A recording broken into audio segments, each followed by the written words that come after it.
In this presentation, I'm going to discuss a new method to plan your strength training programs for maximum results. I call it the alternating conjugate periodization model, and I think you'll find it quite interesting. The famous line, "If you fail to plan, you plan to fail," obviously applies to strength training as it does to just about any endeavor. Arriving to the gym with no plan will lead to haphazard results. Now, Tudor Bompa, considered by many as the father of periodization, puts it this way: in training, nothing happens by accident, but rather by design. Do you want to be successful? Plan for it. Periodization is simply a way to organize or plan training into phases. Every lifter should map out their training to a certain extent, but you need to be careful about planning too far in advance because things may change. All it takes is one injury to disrupt your plans.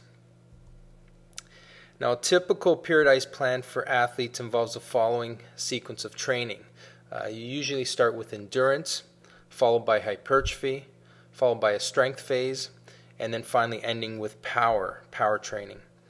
However, as you move from one phase to the other, the attributes of the previous phases begin to decay. A more efficient approach involves the conjugate method, which allows you to train multiple motor qualities at one time. Alvar Meal is a proponent of the conjugate method. He's also the only strength and conditioning coach to have world championship rings from both the NFL and the NBA. So when he talks, you should listen. Vermeil believes that all motor qualities should be trained simultaneously. Only the volume and intensity of each will vary depending on the needs of the athlete. So when one component or method is being emphasized, the others must be reduced but never eliminated. In general, there are three methods of periodization. There's the standard or constant variables method. There's a linear, also known as step or staircase method. And finally, there's alternating, also referred to as undulatory or wave method of periodization. Now, to improve strength over several weeks, research indicates that linear periodization is superior to standard periodization, and alternating periodization is superior to linear periodization. The standard method of periodization is appropriate for beginners during the initial stages of training, since greater emphasis should be placed on form and technique over any other variable. Most individuals, however, will experience excellent progress with the linear method of periodization, and even greater success can be achieved with the alternating method. Okay, the dashed lines in these figures reflect the rate of progress. The steepest slope, and thus the greatest rate of progress, occurs in the last method right here, okay, in the alternating method of periodization.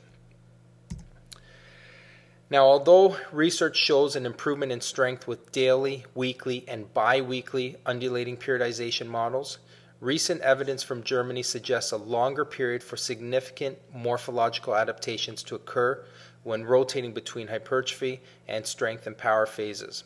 In other words, if you want big muscles, you should stay on a program for longer than 1 to 2 weeks before changing it.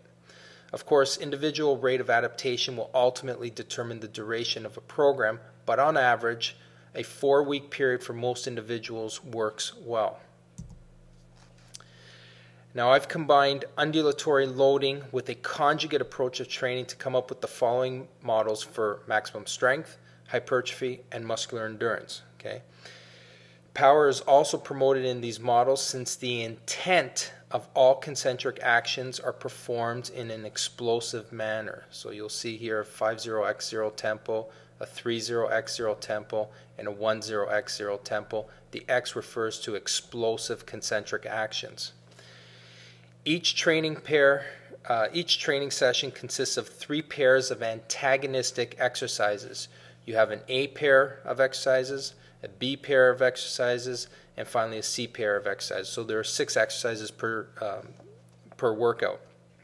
And they're using the parameters that I've outlined over here. Okay? Now, depending on your training status and availability, a 2-day or 3-day split may be used, which I will outline in an article soon.